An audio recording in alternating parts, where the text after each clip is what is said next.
In this video, I'll tell you about Git. Git is a control version system, and also Git is just a program, so that means you can download it from internet and use it on your PC. And Git allows us to keep the track of all changes in our project. First of all, I want to start from some toy example. Let's assume that we are a team that builds a skyscraper. We can illustrate our entire process in the form of small subtasks that are completed over time. So at some moment we start our project, then we can perform some steps, for example, create a foundation for our building, and so on. There can be several parallel tasks, and at the final we finish our building. Now let's imagine that at some point in the past someone made a mistake. Such an error may not be significant, but also it can lead us for some tragedy. Wouldn't it be great to be able to go back to this point and change it? So imagine if you could roll back the changes and fix this situation. In fact, for programs and text files, these problems can be avoided. This is the main power of version control systems.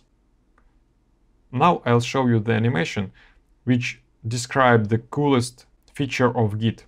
So it's just animation, and in real life working with Git are different, but however the basic idea is that Git allows us to store all the changes that have been committed and, if necessary, rechange them. So let's look. With Git we can go to the past, fix some bugs, and after that go back to the present, and now we are cool. Everything fine and everything work correctly. Okay. Now let's look on some examples. How can we use Git? For example, this could be the process of peer reviewing a scientific article or working in a team on any project related to software development. Okay, now you can download Git for your operating system by this link. Okay, now let's switch to the terminal, and first of all, let's look on naive approach. This approach used by people who don't know about version control systems. In this case, we can create some folder where we will store our files and we will work with them. Okay, so, and let's open this folder in Visual Studio Code. Let's add some file here. Let's call it example.txt. And now we can add something here. So for example, some lines, hello world. Let's add some D here. And for example, second line. And another one, fourth line. Okay, so now we have some file, and sometimes we have to keep all previous versions of our files. In this case, we will copy our file and rename it, add some label to new file. So let's do it. So for example, we can create a new file and let's call it example, the second example.txt, and copy our file in this one and work with this file now. So now we can fix some typo, and the number of such files can be very huge. And this is the main drawback of this approach. You should store all files, and actually they are not very different. So you store almost same files, and it's a bad way. Okay, what can we do with this situation? To cope with this situation, we can use Git. And to do it, let's create another folder, Git example repo. And let's change our directory to this one. And to start using Git, we should specify the command git init. Now all changes will be stored by Git. And to do it, we will use some special Git commands.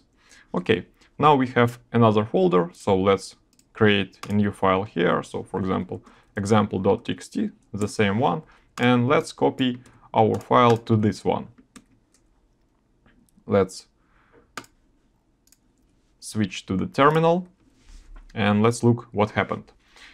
Now we can use git status in this folder to get some information about our repository.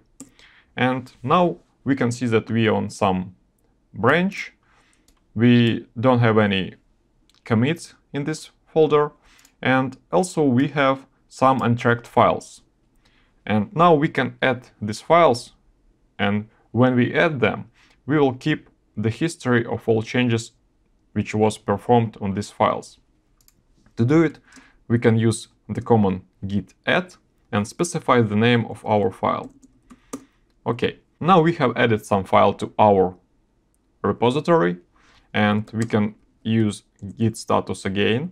Now we can see that we have a new file in our folder, and now we want to save our changes in the history. To do it, we can use the command git commit -m, and after that we can specify a short message to describe what happened in these changes. So we have added a new file. Okay, now let's execute git status again, and we can see that nothing to commit, and we are on branch master. And now we can add some changes to this file, but in this case we don't need to create a new one. So let's go to Visual Studio Code. We can open our file, and now let's fix the typo. Okay, we have fixed our file.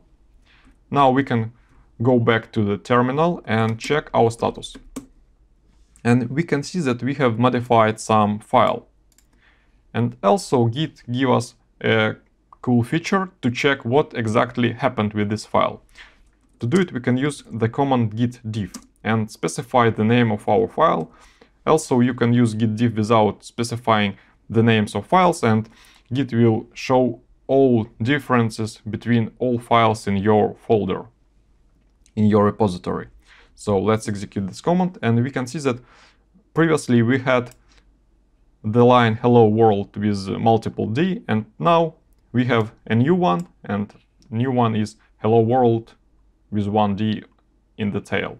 Now we can add these changes to our repository. So to do it, we should use git add and specify the name of our file. Let's use git status again. So we have modified some file. Let's save changes to the history by command git commit -m and fix a typo.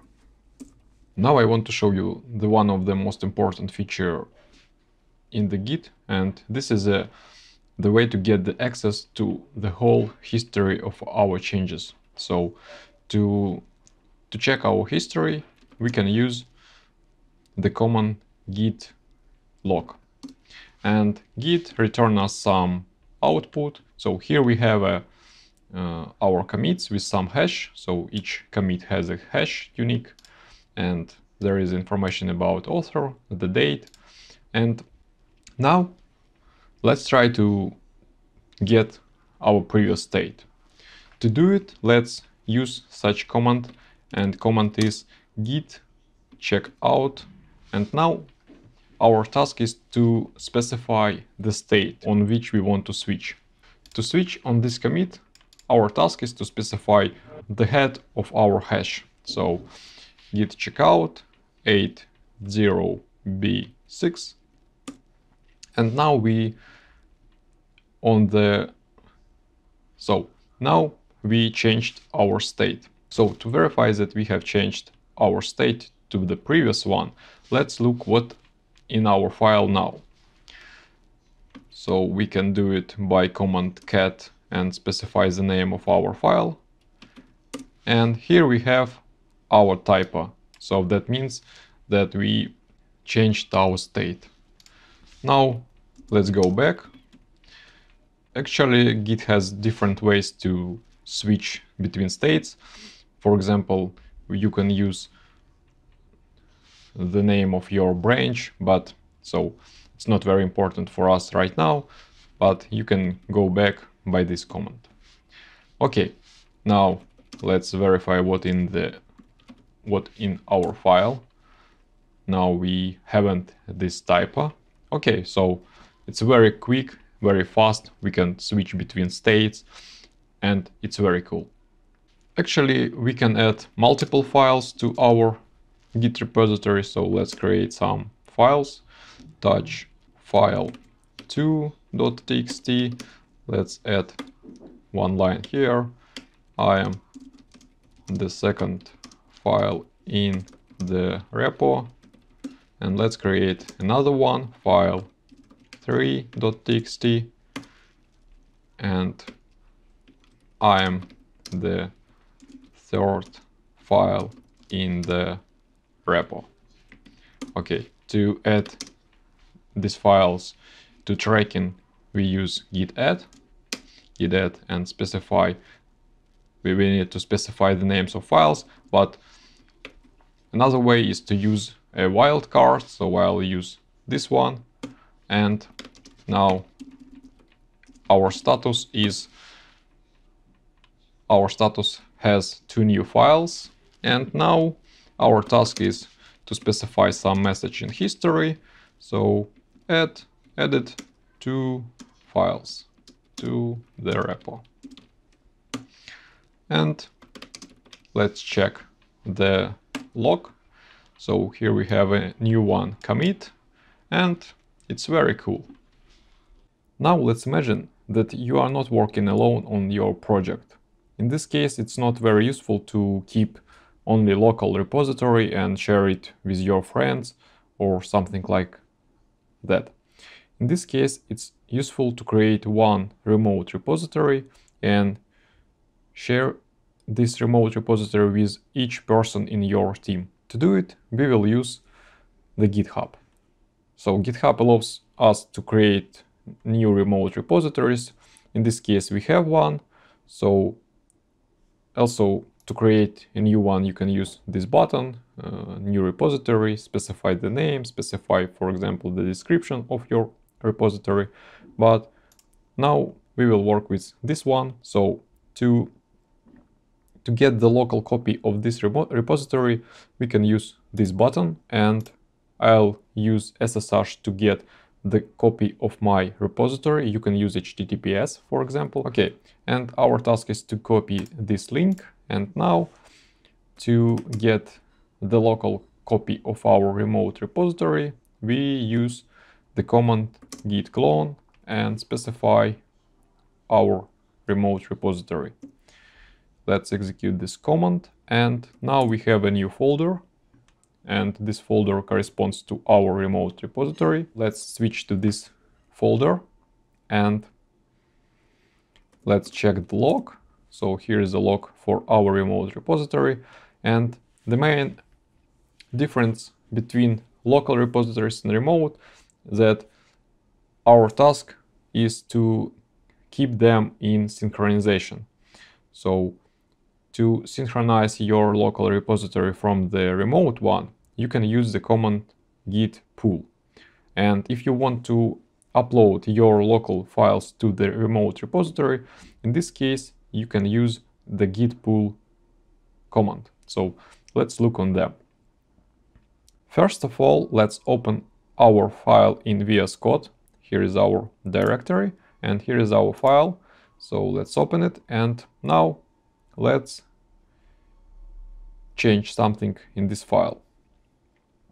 So let's find a typo here. So this one, a typo on the line, the 77, we have delimiter is equal to C, but default value should be the comma. And let's change this value.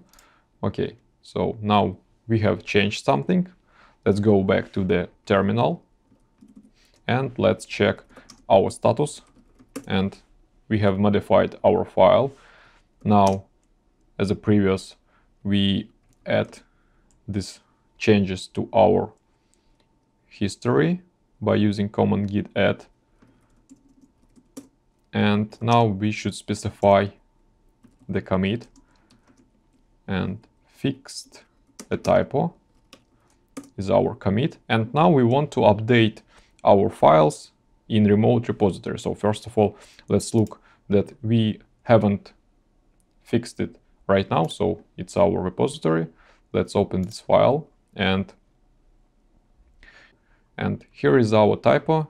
We didn't fix it.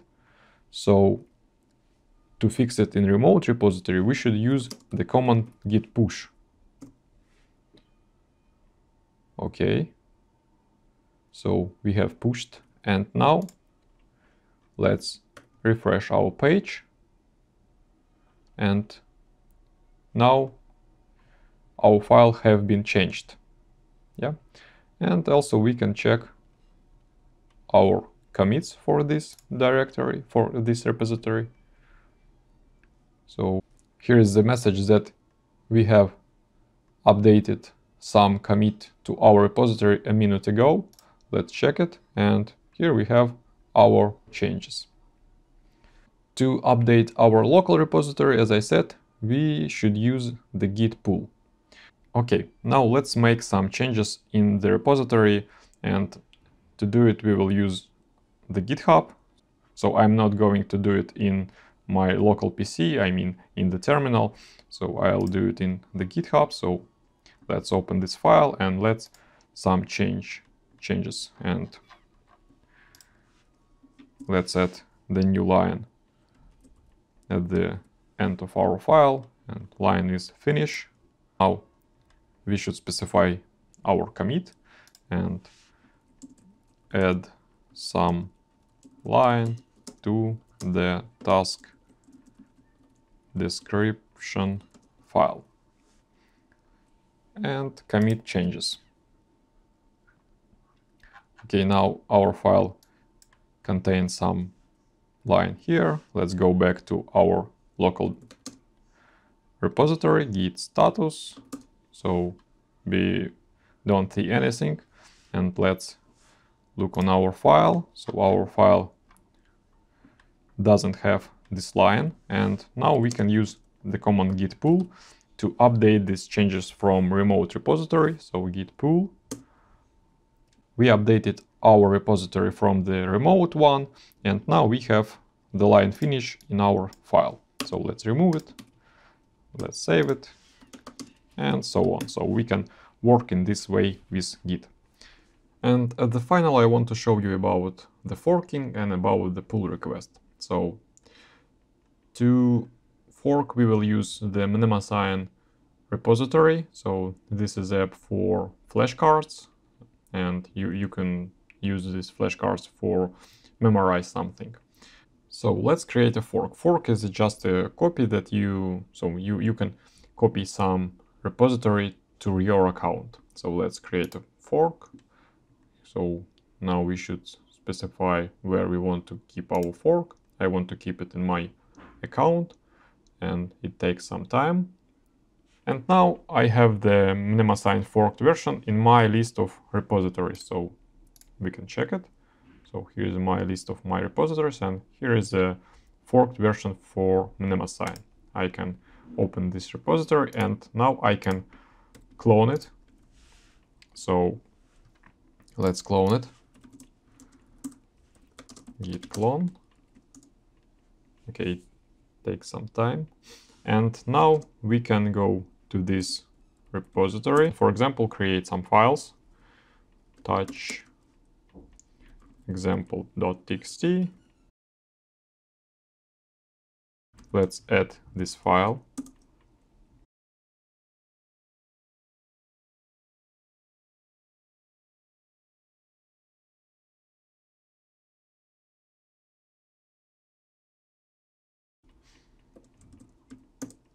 Okay, now let's check our status. Let's add this file. Let's create a commit. Edit example file, git push, git push, and now let's check the repository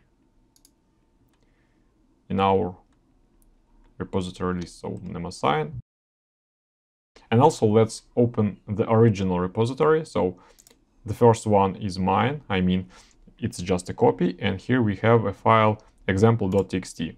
Now let's open the original repository, and we haven't this file here because we don't affect on this repository from our one. But we can create a pull request, and pull request is just a way to share your changes with someone else, with the person who owned the original repository. So to do it, you should open the original repository folder. In our case, it's mnemosign. Open the pull request here and create a new pull request. Now we should compare across forks and specify our forked version here and create a pull request. So that's all.